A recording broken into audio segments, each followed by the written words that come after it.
Welcome back to Comics, the podcast where me and my mom look through our comic book collection 2 issues at a time. Today we have a unique comic, Plop, issue number 2. It's a DC humor magazine. It's the new magazine of weird humor. This is Art Arteries, and he says, I'm proud of having the world's longest arteries, but now my problem is escaping from roving bands of fanatical spaghetti lovers. Ew. So I guess his arteries extend outside of his body. You can see coming out of his ear there. His nose. They have a really nice reverse cover with a little more detail of Art Arteries by Basil Wolverton. It's almost like the Freak Brothers or what's his name? Who did art? Oh, I can't remember. Anyway, yeah, interesting artwork. Interesting. Is the humor funny? It's all right. Some of it's funny. It's more like, well, it's weird because it's kind of, some of it reminds me of The Witching Hour or House of Mystery, because they're kind of horror themed or like have a morbid sense of humor, gallows humor to it. Okay, that's so good. This is the sort of like table of contents here. Plop, and we have contributing artists. I recognize Sergio Aragonis's name here because I had some of his humorous comics growing up, I think. Yes. Sergio Aragonis Destroys the Marvel Universe or something to that effect, and he did Gru very famously. We've got some Gru comics. So you can expect to see Welcome to Plop. This is the second issue after all. You can see The Demand, which is our first short story. We've got Plops 1, which are just this one panel sort of vignette joke, one-liner kind of jokes. Plop Drop. That's the letters page. No Ghoul Like an Old Ghoul, which is another short story. Plops 2, more single panel gags. Okay. Hey Skinny, which is a story kind of inspired by the ads you would see of like build muscle and be like Charles Atlas. Okay. And then Plops 3 for more single panel goofiness, and The Man Who Came to Dinner, our final short story. So we got 32 big pages to get through here. Wow. And you might recognize Cain and Abel. And the witches. This title page. Yeah, so some familiar characters. I really like this art style though. Yes. I love that witch. All you fear and foolishness fanciers, welcome to the second thrill-packed issue of Plop. We hope you liked our first issue, but if you think that was something, wait until you get a load of some of the stories. Hey, wait a minute. What does a plop mean? I don't think I really understand the title of this book.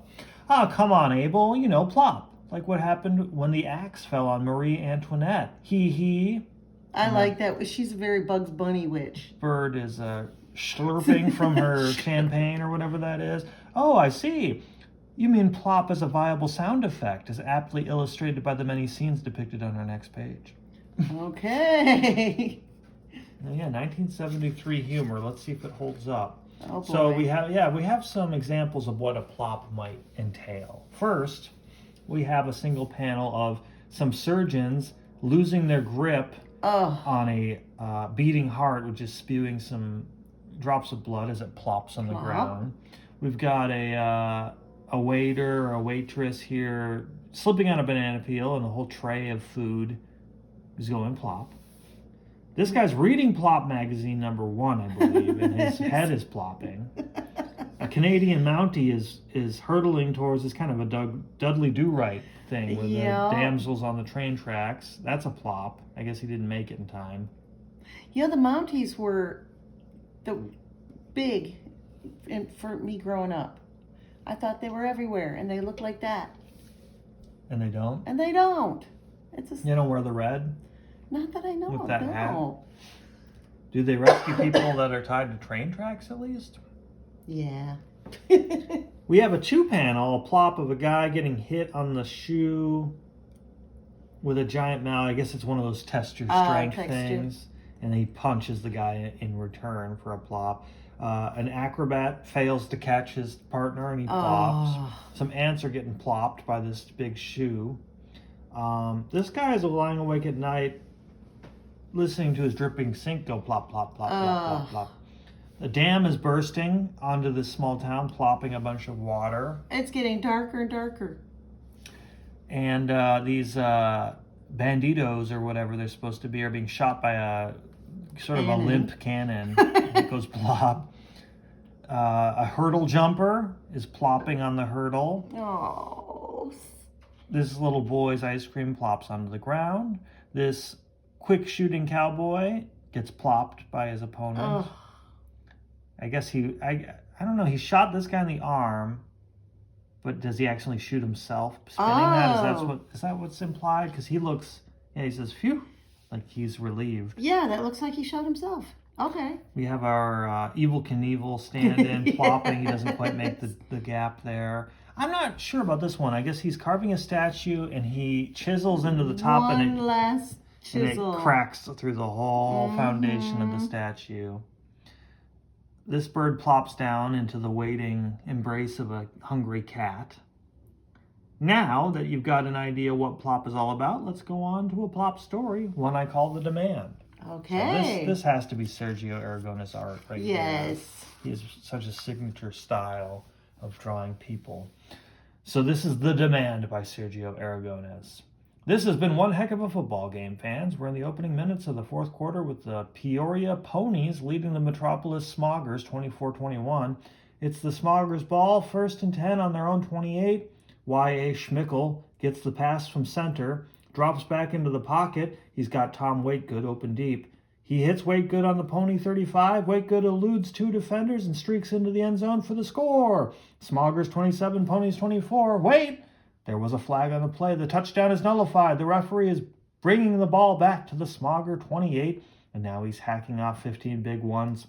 So in the middle of this television sports broadcast, we've got 3 police and a chaplain leading, actually it looks like it must be the warden.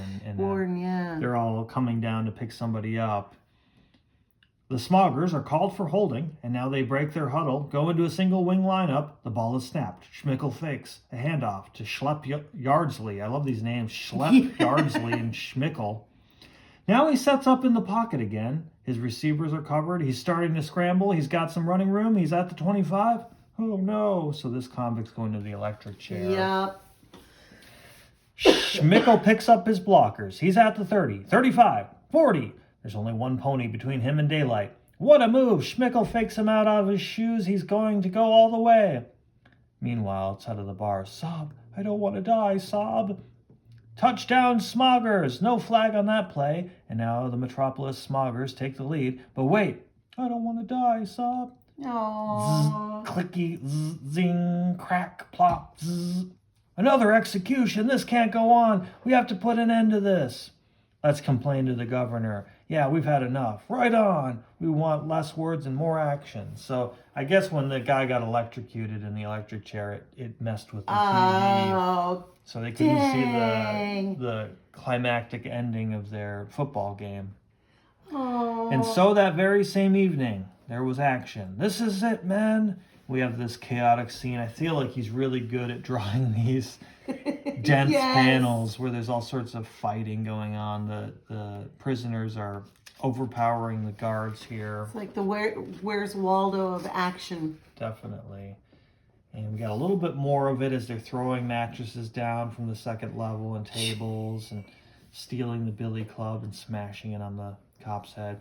A few hours later, we have one of the guards saying, "Everything under control, sir. They have Smith, O'Connor, Lopez, Kowalski, and Goldstein as hostages." And he's missing some teeth, and his clothes are all tattered. His billy club is broken. He's got a black eye and a bloody nose.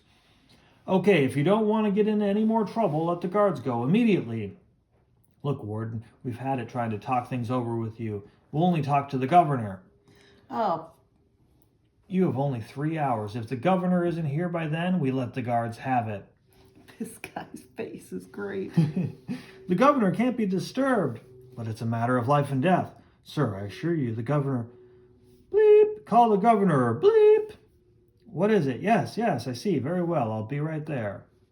And so he comes in his luxury sedan. He's escorted by all sorts of guards and police. The governor has arrived. Yippee! Get the demand, get the demand. Here it is. The governor says through the megaphone, I'm the governor. I'm not making any promises. Release the hostages immediately, and then I'll talk with whoever is in charge. And so they release the prisoners, or the guards that are being held hostage. Governor, the inmates of this prison consider this demand of the utmost importance, and we beg you to please take action at once, before it's too late. He hands him a note that says, we, the inmates, demand stop executions during pro football broadcasting. And the mayor's sort of giving him like, what? Groan. So they're not anti-death penalty, but just during the game. Yeah. The end. Man. And they even have this great panel of Abel explaining it. Wasn't that funny, kids? The way the convicts didn't care if their buddies were being sent to the electric chair as long as their football game wasn't interrupted. If you thought that was hysterical, wait till you get a load of these tasteless gags. So here's some of our first plops. We have a man with a gaudy ring drowning, and this bystander looks like he's going to go grab his hand and rescue him, but he just grabs the ring. We have, we just had a She-Hulk goes to the dentist for Bob Doom. Now we have Dracula's at the dentist. I have your dentures ready for you. So he has the fangs built into the dentures there. We have another dentist, longest roots I've ever seen. And I guess it's a TNT stick with a fuse that he's going to light. I don't really get that one. That one's a little kooky. It's like, we need another one. We need 8 of them. I like this one. And we have, I guess she's cleaning up at the funeral home, and she's going to pour some dust under the... she's looking out to see if anybody notices. She's got her dustpan. And then funeral parlor, the second part, this guy pops in to say, good riddance, you bum. So I don't know what the humor there is, really. just mean-spirited. Okay. We have our letters page here. I'm going to just skip that and go to this next story. Whoa, this one's realistic. Yeah, this is a different art style. We've got Alfred Alcala, it looks like, is the artist here. This is written by Jack Olek. No ghoul like an old ghoul. And our witch is the framer of this story here. She says, memories, the gentle rasp of a shovel against an old coffin, the old perfume of embalming fluid, sweet little old grave robbers like Pop Grimes. They just don't make them like old Pop nowadays, and that's a pity because there's no ghoul like an old ghoul. This is what I mean, where it reminds me of the Witching Hour and stuff like that. Yeah. Little anthology series of very short stories, mostly about death and killing and prisoners and monsters. So we have rest in peace Jennifer Summers, beloved wife of Dr. John Summers, 1870 to 1906. Died younger than me. Yeah. And I like how this guy goes shirtless to dig, but he's like, I'm going to keep my hat on. I need my hat, but I don't need a shirt. It's a nice top hat. He's showing off. He says, Mr. Grimes, can't we skip this one? I don't mind digging them up that's been buried fresh, but this one's been in the ground quite a while, and I used to like Jenny. But Pop says, what's the matter, my boy? Squeamish? Sentimental? Come, look at me. My tooth's killing me. We all have problems, but a smart businessman never misses an opportunity. Take this job, for instance. Nobody's died in town for weeks. So what are we supposed to do? Pass it by because we both knew Jenny? Of course not. People in our line of work can't afford sentiment. But Mr. Grimes, don't it bother you none? I mean, you having Doc Summers fixing your teeth and then digging up his wife? Another dental reference. Bother me? Why, it was Doc himself who told me about Jenny wanting to be buried with her engagement ring. That's opportunity, my boy. I like how he has the thing tied around, like an ice pack tied around his jaw there because of his throbbing tooth. And when opportunity knocks, I always answer. That's why I'm the best in the business. I'm afraid you still have a lot to learn, Chester. Yeah, I guess I do. Gosh, Mr. Grimes, you sure are smart. No wonder you've got everybody in town so bamboozled that they all love you. I hope to get to be as good at this as you are someday. You will be, my boy, you will be. Just remember, forget about sentiment and never miss an opportunity. As he plucks the ring from the skeletal finger of Jennifer Summers. There, isn't she a beauty? Profit, my boy, that's what counts. And if we have to stir up the dead to get it, so what, right?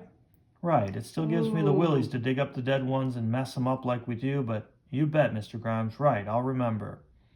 Thank you, my dear. And now, Chester, now Chester will tuck you back in your grave, and no one will ever know we've been here. So I'll say good night, and thank you again. You've been most generous. So the fresh digging doesn't give them away? I was going to say, there's grass all around, and there's going to be a mound of dirt, but, oh, something's weird here.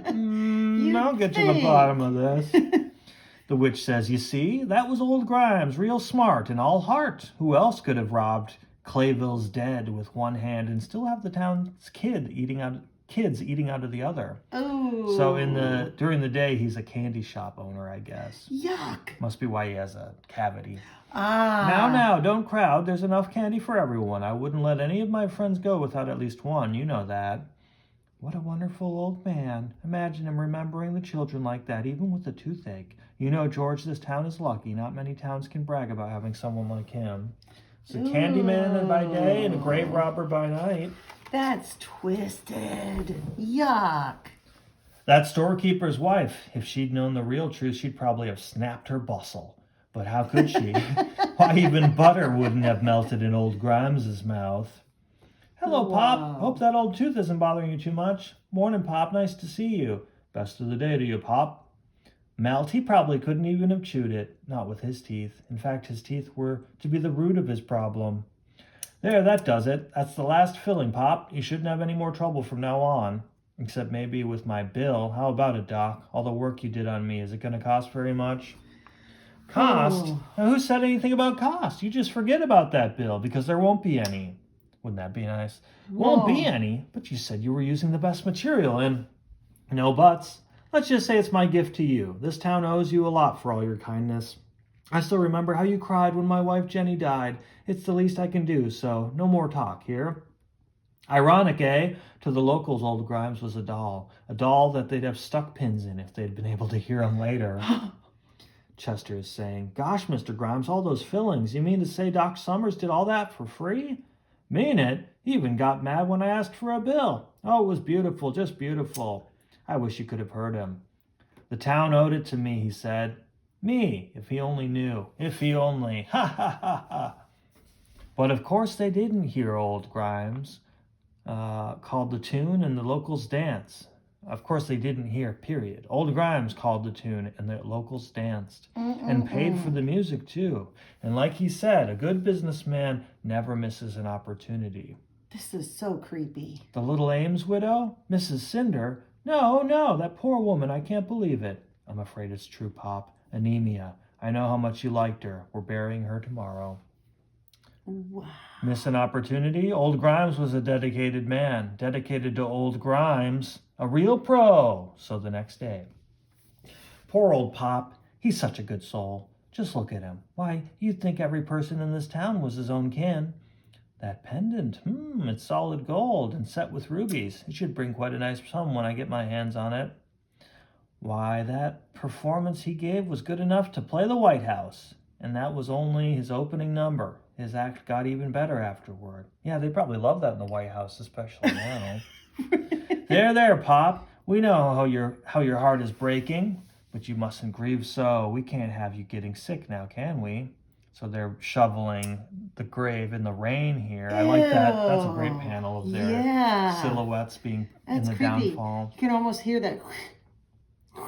Old Grimes' tears dripped like $10 gold pieces that afternoon, just like the wet earth dripped from his shovel that night. See, Mr. Grimes, she sure was a pretty little thing, wasn't she? Seems a shame we had to... Spare me the sentiment, Chester. I told you, never miss an opportunity. Get her buried again, and we can get out of here. Yes, sir, a clever old dog was Grimes, but sometimes even an old dog doing an old trick can come a cropper. I've never heard that. Come a cropper. Sick. I'm sick. Burning. That rain. So he caught his death in the rain, I guess. Good. He deserves it. What a... Operator, please, a doctor. Get me a doctor. They came then, the yokels. Only by then, old Grimes was way beyond being helped by prayers and chicken soup. I like how that guy's got a little lock of hair sticking straight up. Die, he's going to die. Oh, doctor, no. I know it's terrible. I love Pop too, but he's so old. I'm afraid there's nothing I can do. It's just a matter of time. All that dental work for nothing. Right? Jeez. Die, me, Chester, did you hear? I'm going to die. Chester, what? Why are you looking at me like that? What are you thinking? Thinking? Why, I wasn't thinking anything, Mr. Grimes.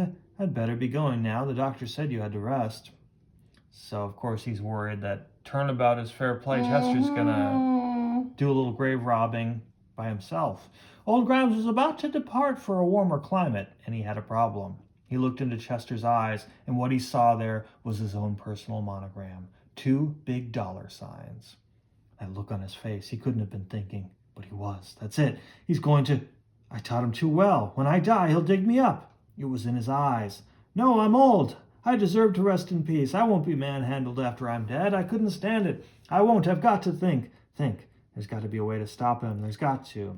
So he calls in legal counsel, and he insists, remember, no jewelry, nothing. The cheapest casket you could find mustn't be anything of value in my grave, not anything. Easy, Pop, easy. All right, if that's how you want it, I'll arrange it, I promise. And he's telling Chester after that, there's going to be nothing of value in my grave. Don't dig me up. Chester says, dig you? What? Mr. Grimes, what a thing to say. I wouldn't. He's trying to be slick, just like Pop. Liar, I know what you've been thinking, but I won't have my rest disturbed once I go. I've beaten you. Mr. Grimes, what is it? What? My heart, So he dies, telling him not to dig him up.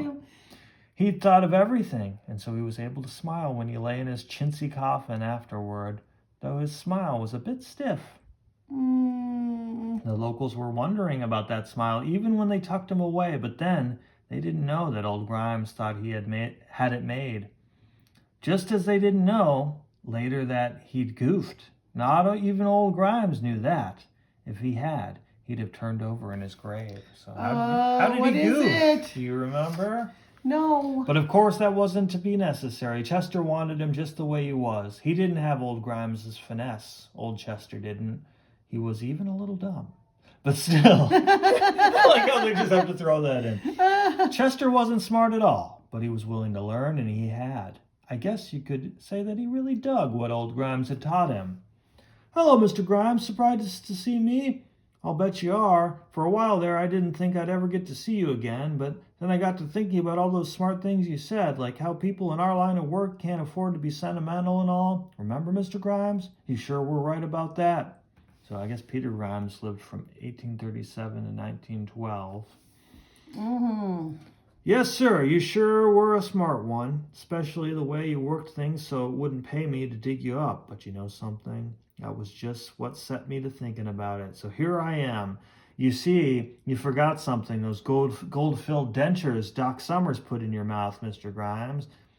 He never mentioned having dentures. Do they put fillings in dentures? I feel like they would just fix your dentures and take them out of your mouth and work on them. Why is he he was reclined in the dental chair. Right. Maybe I just don't understand dentures enough. But. Well, no, because they pull all your teeth and then they take measurements or whatever, and then they make them, and then they call you back and they fit them.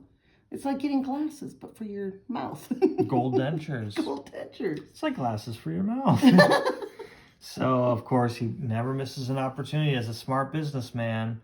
Poor old Grimes. He was my kind of people. Too bad he finally bit off more than he could chew, eh? Oh, man, that's gross. And as an interstitial, we have our Plop number 2. Speaking of biting off more than you can chew, here are a few taste-tempting Plopperinis, guaranteed to do disgusting things to your appetite. I didn't have the heart to shoot him. That's my wife in there. Or I like this one. Mind splashing around to keep our vegetables from sticking. He's boiling this explorer alive. I thought it would be nice for Easter. He paints all of their little distended bellies like Easter eggs. Ick. Or I guess this guy gets it bad because he's in the next panel as well. We'll get a confession soon. We're grilling the suspect now. Yeah, some pretty cheesy punning. I do. That's a very Sergio Aragonés style person to me. It was the bangs covering his guy. Yeah, what's up? He's got like a mask that only goes down to the bottom of his nose. No mouth. It's twisted. So this is the one that I'd said kind of reminds me of those the bully kicking sand in the face Oh, and yeah. get strong so you don't have to put up with this. It's called Hey Skinny. It's drawn again by Sergio, but script by Steve Skeets. Mac, I think that guy over there is trying to get your attention. Mac, wow, these werewolves and vampires and ghouls sure are great. I guess that's our stand-in of people that would be reading this kind of magazine. Hey, quit kicking sand all over my monster magazine. That man's the biggest pest on the beach. Listen, Ooh, Shorty. She's pissed. Look at her. I know that expression. And then that expression. Ooh. Listen, Shorty, I think I might just punch you so hard your head won't stop ringing for 3 years. Except you look so weak it'd probably kill you. What a... With legs like that, he's going to talk? Yeah, he skipped leg day, I guess. That guy burns me. I'll get even with him someday, I swear it. Now don't let him bother you, little man. Later. Oh. I know, she's losing faith in him. I'll get even. Somehow I'll get even. Wait, that speech given by that crazy professor that the rest of the Monster Fan Club attended last week. So they flash back. Oh, and no. furthermore, I've been doing experiments trying to turn people into werewolves. And if any of you would like to volunteer for any of these experiments... Right. And he imagines, now that I do that, this is what it's going to go like. Okay, fella, here's something I owe you. Oh, Mac, you're a werewolf now. Gosh, I heard that that's the guy who just killed the bully of the beach. Well, it's about time. I've been waiting for someone to rip that bully limb from limb. So he knocks on that, like this claw, sort of, this big hand knocker. That's cool. Just a minute. Yes, young man, what is it I can do for... Hey, wait a minute. Aren't you one of the people who was at my recent talk? He remembers out of this crowd. Yeah. Well, yes, that's right, Professor. Yellow-faced in a room full of he really stood out. I'm here in reference to your asking for volunteers for your experiment. Well, come in. By all means, come in. Here's the stuff I've been testing. Now, before you take it, I must warn you, the effects of this stuff may be permanent. It may transform you into a werewolf for the rest of your life. Wow, that is a bummer. I don't want to be a wolf for the rest of my life, but yes, it'll be worth it just to get back at that guy. Okay, I'll drink it. And now, if you'll excuse me, Plop, plop, where plop. do you think you're going?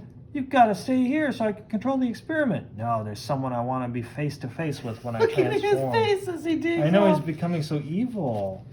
Oh, guy. Revenge doesn't pay. Oh. Now I'll fix that bully. Hey, what's happening? I feel funny. Don't tell me this stuff's already working. And from inside, yes, it's working. He's starting to transform. This is the greatest day of my life. No, something's going wrong. He's not transforming into a wolf. He's changing into what's happened to me? He becomes a poodle. All these dogs heading this way, they look like bullies looking for a fight. So now he gets attacked by all the bulldogs. God, what a mess. It looks like I didn't have the formula worked out right. Well, back to work. So he gets mauled by the other dogs. Oh, the way they used to portray bulldogs. And little Matty is... He doesn't look that fierce. No. He's scared of his shadow. I'm glad he's not like that. Yeah? It's because you didn't get him a spiked collar, probably. That's yeah. what makes him evil. So we have plop number 3 here. Back to work. Is that all that goofy scientist can say after watching those beasts tear the poor dog to shreds right before his very eyes? Honestly, kids, after a story like that one, it's lucky we have a few carefree plops on hand just for comic relief. So I guess the angels are playing ring toss with the devil's horns. That's cute. I like This sort that. of brutish-looking guy is using a smaller guy as his rudder on his raft. Oh, I didn't even notice that. Jeez. And the catcher and baseball man. This almost looks like Andy Capp Hot Fries art to me. Yup. Or catching a grenade. Still got the pin in it, though, so I guess it's all right. I like all the detail in this little yellow border, too. We got skulls. I know, that's crazy. I really like, he has a simplistic cartoony style. It's not going for realism, but there's so much detail packed into it. There's a lot of effort that went into the lines. I love this character design of this pilgrim. He's a really grotesque looking fella. That's good. I like it. So this is our final longer story, like continuous story. Hee, wondering about this strange brew I'm preparing? Hee. Well, you take a pinch of gunpowder, 2 turkey feathers, a piece of a hunter's hat, and a heap of a medicine man's potion. And you have, a fitting feast for the man who came to dinner.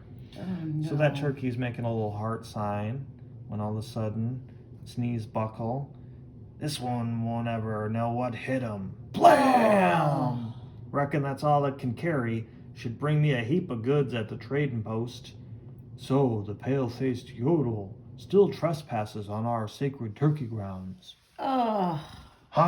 Oh, it's you again, Dark Cloud. Listen, Medicine Man, I told you before, this is free hunting territory. I couldn't give a hoot and a holler for your sacred turkey grounds. But the turkey is not only for totem, it is our only meat. You kill too many turkeys, soon be no turkeys left to feed my people.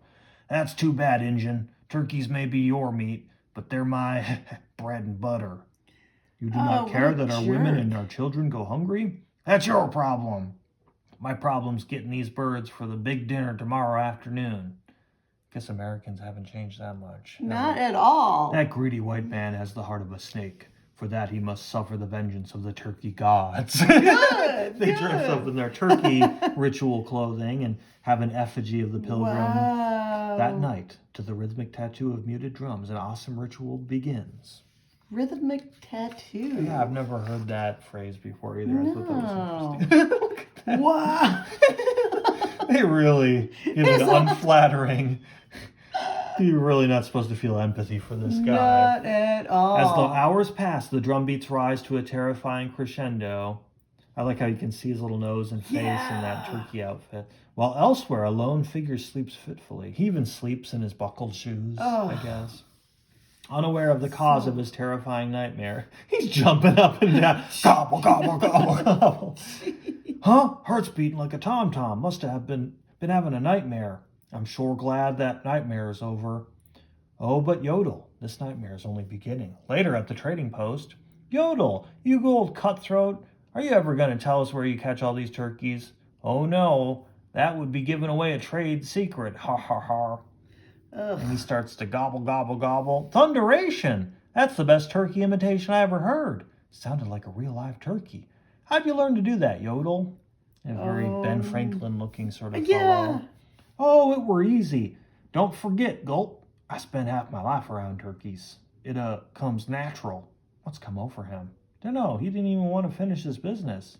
You think he'll be back for the big dinner? Oh no.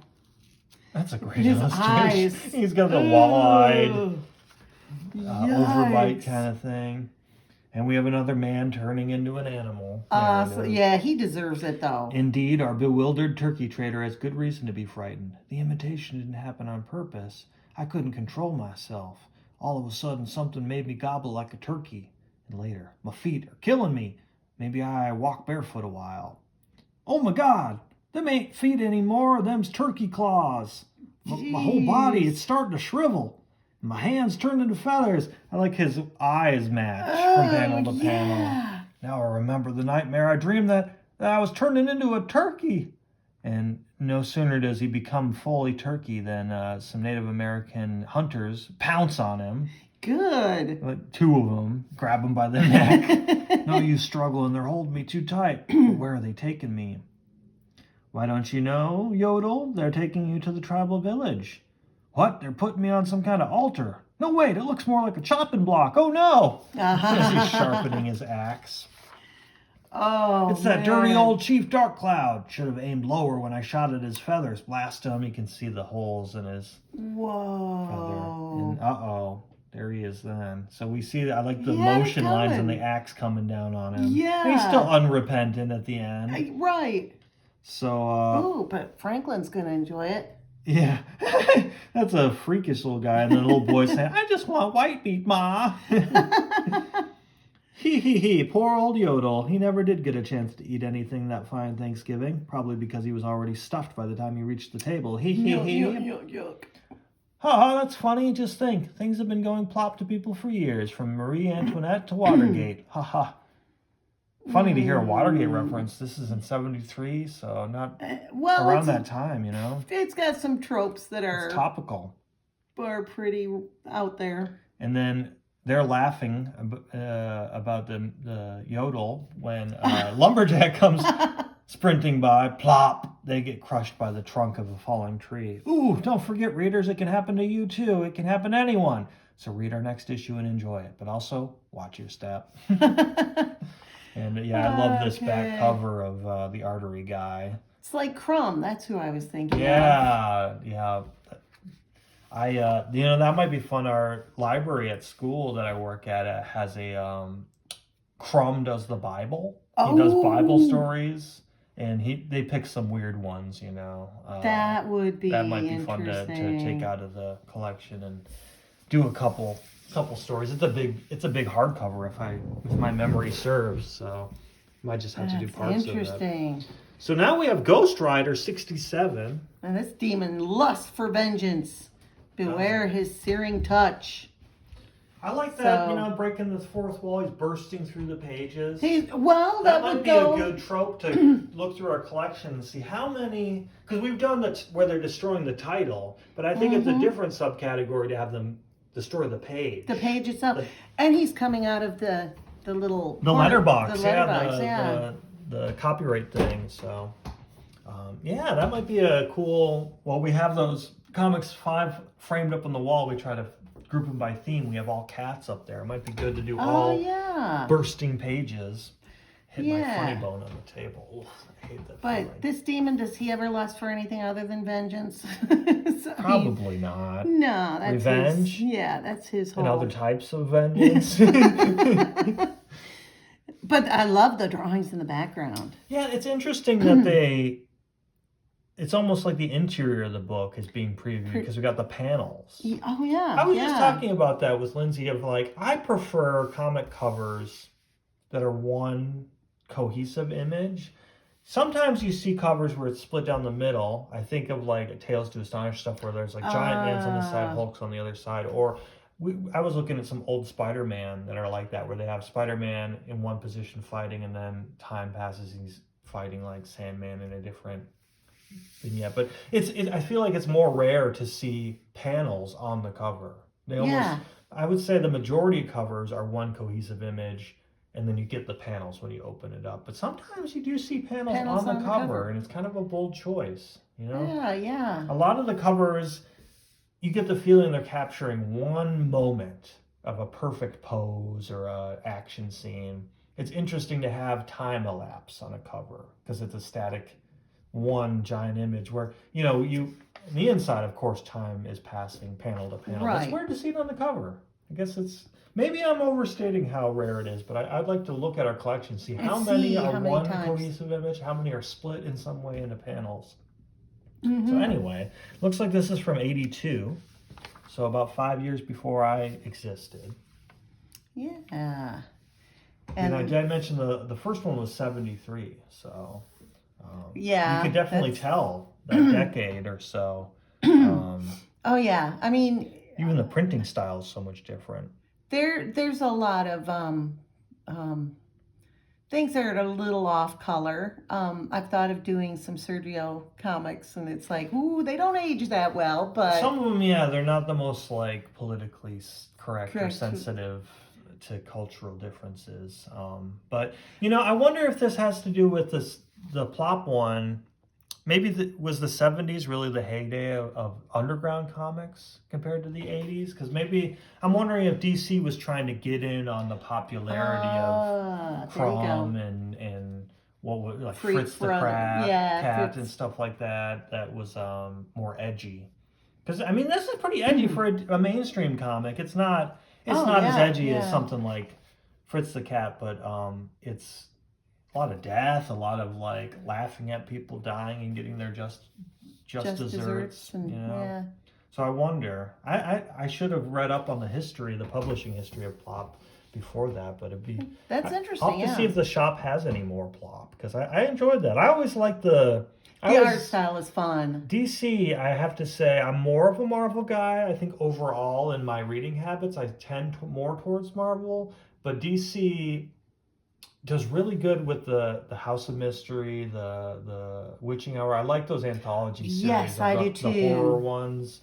I don't find too many Marvel books that are general fantasy, horror, or sci-fi that are multiple stories that I like. Or I don't know. There's even though the ones like Tales to Astonish or something, there's more of there's goofiness and lightheartedness, but it's not the kind of dark sense. Right. Yeah. Yeah, it's more mainstream. But this is pretty dark. Ghost Rider. Ghost you Rider. got a guy with a flaming skull Yeah. who seeks vengeance. He always has, though, a morality. Even though we're talking about a demon that's, But anyway, so Don't you think Ghost Rider would be weirded out? He sees on a barn story by J.M.D. Mateus. What, am I in a comic book? This is turning into like a Grant Morrison kind of self-aware thing. Yeah. So he's it opens the motorcycle, roars down the spectral Pennsylvania back road. Its headlight cutting a pitiful swath through the darkness and rain. Of course, it's raining. At first, the biker doesn't see the figure standing up ahead, shoulders hunched against the downpour. When he does finally take notice, the biker's hands tremble violently, for there seems something sinister in the shape. Something hellish in its movements. It's like, what? It's very hellish. I know. Then lightning illumes the night, and the biker learns that what he'd taken to be a monstrous creature is in reality a storm-bedraggled young woman. Johnny Blaze, the Ghost Rider, curses the inner demon that has so colored his perceptions of the outer world that has confused ugliness with beauty. The pits of Hades with the gates of heaven. Boy, am I glad to see you. I'm ever glad to see you. She must have borrowed the Spectre's cloak. So she asks for a ride, and he gives her a ride, and she goes, "Oh, you're troubled for sure. One look at your face, and I can see that there's something eating at your inside, something you're afraid of. But even that can't color or corrupt you or the things you believe in. Lady, take my word for it. What's inside of me could corrupt the Pope." And they come across this car that's stopped, and this man that's outside in the rain. He goes, "Need a helping hand, buddy?" "Sure do. Can't seem to get this old heap started. Carburetor trouble, I think. Here, let me take a look at her. There aren't many things in this world I can touch without screwing up, but when it comes to engines, I can work miracles." So he goes to look in. Nothing seems wrong with this. And then you hear, wrong with this, baby. He doesn't have to turn to know that they're there, glaring, waiting. That's why you don't stop to help people. I know it. And look at this.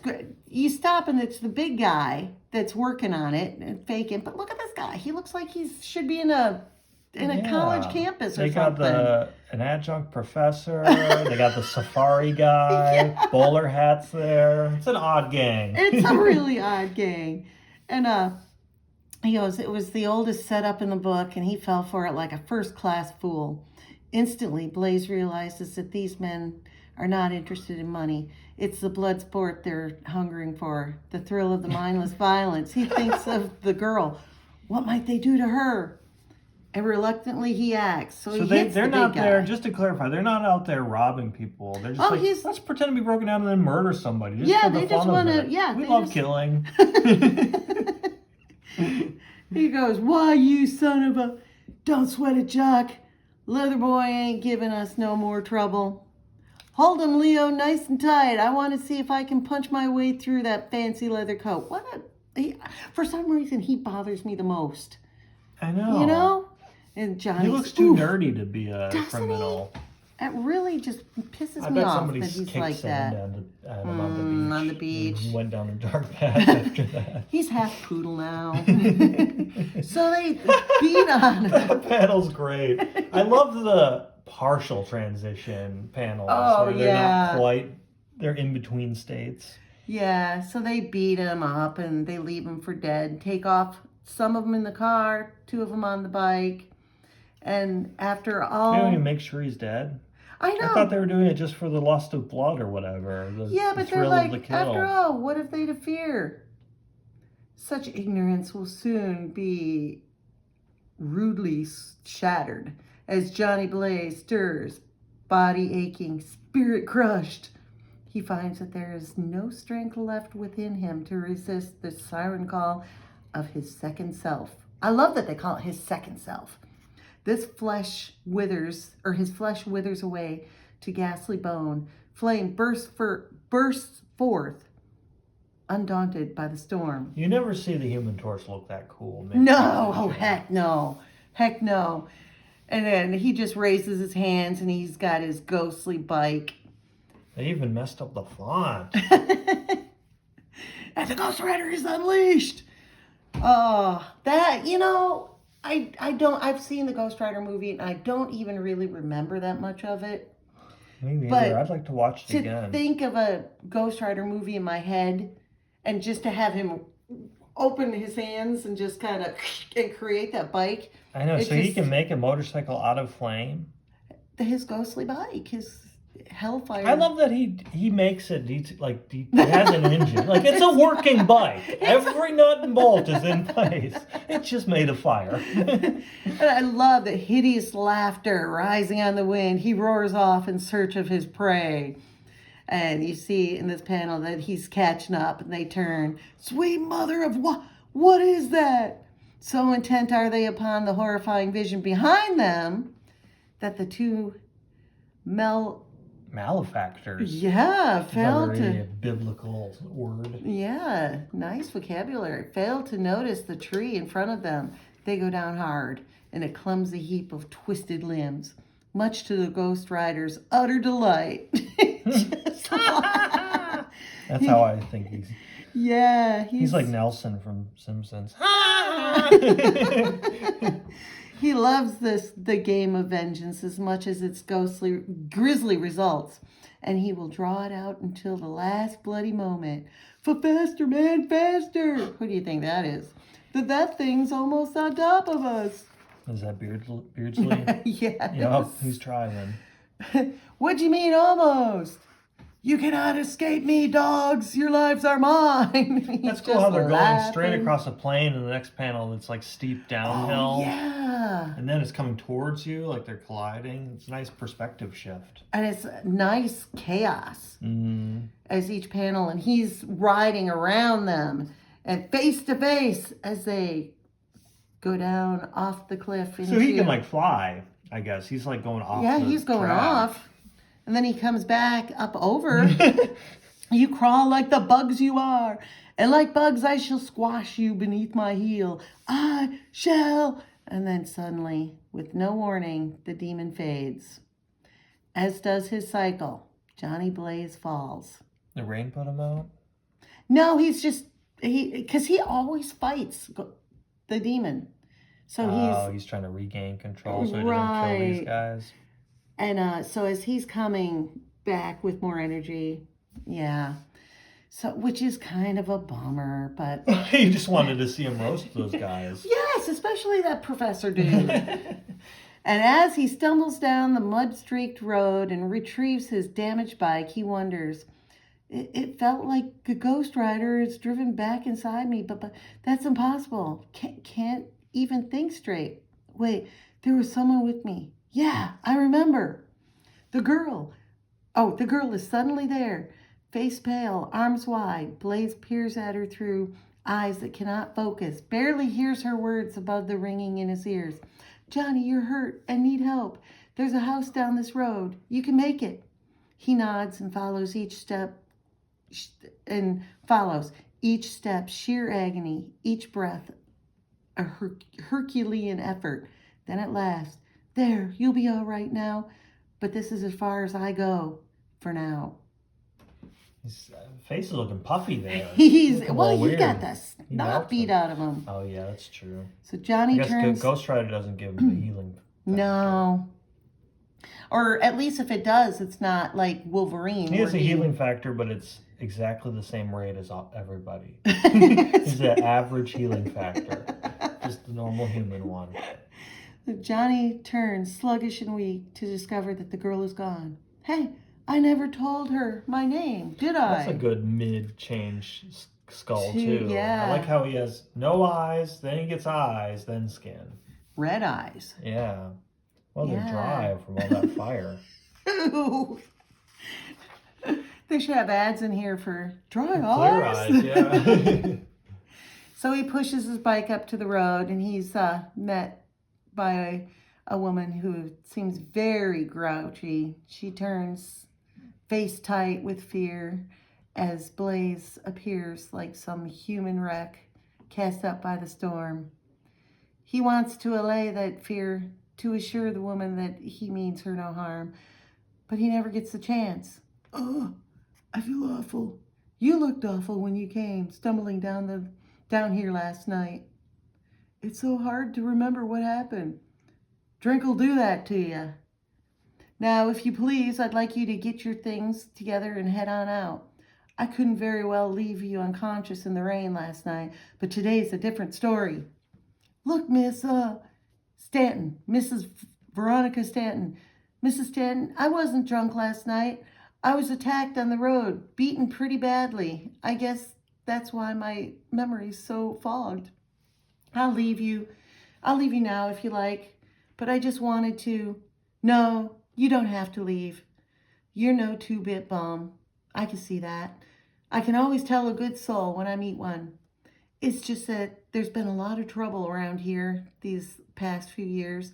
The quality of life has gotten mighty cheap.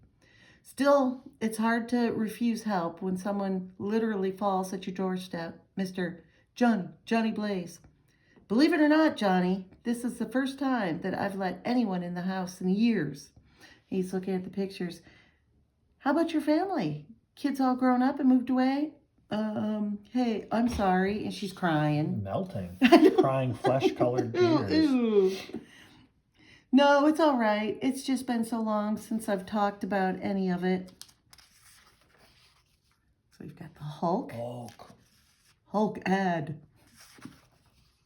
As she tells the story of her, did you ever sit and wonder where the years get to, Johnny? I do all the time. It seems like just yesterday, I was a young woman with a wonderful husband, 2 beautiful children. Bill was only 41 when he died, a heart attack. Just like that, I would have fallen apart if it wasn't for the kids. But then they needed me for all the good it did them. Bill Jr. died in Vietnam back in 71, from high school to the grave in one leap. I would have gone insane then if it hadn't been for my Sally. She was a firecracker on the 4th of July. That girl, light and love and hope all in one package. Yeah. She really liked the 4th of July, I guess. But I guess the good Lord wasn't content with taking my man and my boy. He had to have her too. She was coming home from a college theater rehearsal when some drunken moron sideswiped her car. I never thought I would. Beardsley. I never thought it would happen to me again.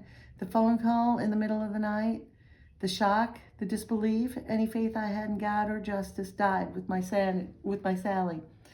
So Johnny comes up and goes to comfort her, and she gets, you don't understand. Nobody can understand. That drunken bum who killed my baby was the mayor's nephew. They held a quiet little hearing and whitewashed the whole thing. Well, I've been waiting to get back at that scum for what he did, and I will. Veronica, what's done is done. You shut your mouth and you get out of here, mister, now. So he goes and starts working on his bike, and she comes out. There's a pickup out back. You can take it into town, get the parts you need. Come to think of it, there are a few things I need too. So we can have a nice dinner. So he goes into the car, or into Cranky's. Into Cranky's to pick up some stuff, and look who peeks out from under the engine. Blaze's recollections of the previous night are hazy at best, so he's not certain just why this doughy-faced mechanic looks so familiar. He loves killing. And so he waits on him, and as he leaves, you've got the bad guys. Did you see who that was, Little Joe? Little Joe. I saw him all right. But the question is, did he recognize you? He must have. Yeah, that ain't Veronica Stanton's truck he's taking off in. Sure is. Maybe we'd better take a little ride out there tonight just to make sure Mrs. Stanton's okay. It's a cool wind that roils the fog tonight, and two cool eyes that watch the Stanton house, waiting. It's so creepy. I like the edge that they give the Ghost Rider comics. You know, it's good. It's almost got the quality of one of the brothers stories from DC. I like it. You know, Veronica, that guy down at Cranky's looked awfully familiar to me, but I can't. Cranky's? What's the matter? That familiar face was Jock Parker, Johnny, the dirty scum who killed my Sally. I wouldn't be surprised if that was him and his rat pack that waylaid you. And Lord knows they've done those kind of things before. You know, Jock, maybe we should leave well enough alone. What a car full of losers. That thing that came after us last night, maybe it was a sign. I don't know what that thing was, little Joe, but I gave up believing in signs a long time ago. But, well, Mrs. Stanton's been through a lot, you know, and she's been through a lot. What about me? Before that accident, I had a wife, kids. They didn't stick around too long after the insurance company sucked me dry. I used to own that gas station, remember? Instead of just working for a flunky's wages, I've been living in hell these past few years. Man, he's pressing his luck, I'm telling you. And I aim to spread that hell around a bit. What a jerk. I know it's silly, but every night I sit down with my Sally's picture and just talk to her. I guess I shall still keep hoping that she'll come back to me. Blaze wants desperately to ease the woman's pain, but he never gets the chance. Smash. The brick shatters both window and mood. Flies out.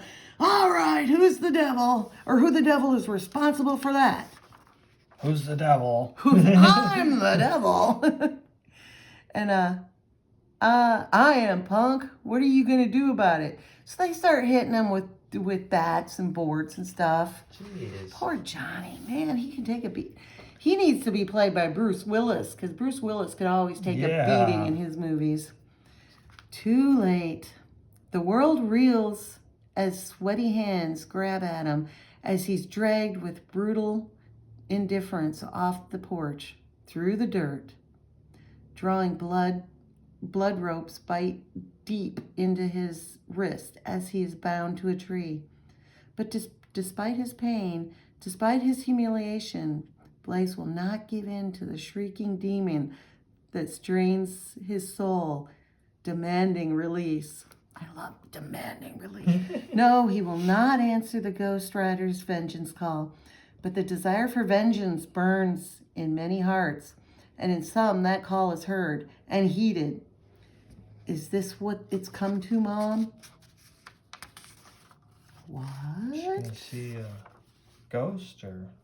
That voice. Oh. It's firecrackers on the 4th of July. Ooh, I can't read Light it. and love and hope all in one package. Oh, my dear God. Sally, my baby, you came back to me. You came back. Veronica Stanton knows she should doubt the vision before her, but joy overthrows disbelief. Love bests logic. I don't know how it happened, baby, and I don't care as long as we're together again, as long as I can touch you. No, Mom. No. What do you mean? Sally, why can't I? You've been holding on to me for a long time, Mom, hoping for a miracle, wishing that the past could come alive again. Well, it has, and I'm here, but I'm here for a reason. There's something I want you to see. Sally Stanton closes her eyes, lets out an ethereal rolling sigh, and in response, now it's happening against my will. My extraordinarily evil is once more loose in the world. Free, free, free. No more constraints, no more denials. I love the look on his Uh-oh. I will have the souls denied me last night. Dang, he broke little Joe's glasses and his tooth. Good, he's got it coming, and I will have them now. Look, Mom, you're finally getting what you want. There's the instrument of your vengeance, the very embodiment of revenge. What do you think, Mom? Look at it. He's just cracking up. So he's beating that. Oh, that's a nice drawing. That's really cool. But they took you away from me, Sally. You understand that they took you away. They have to pay.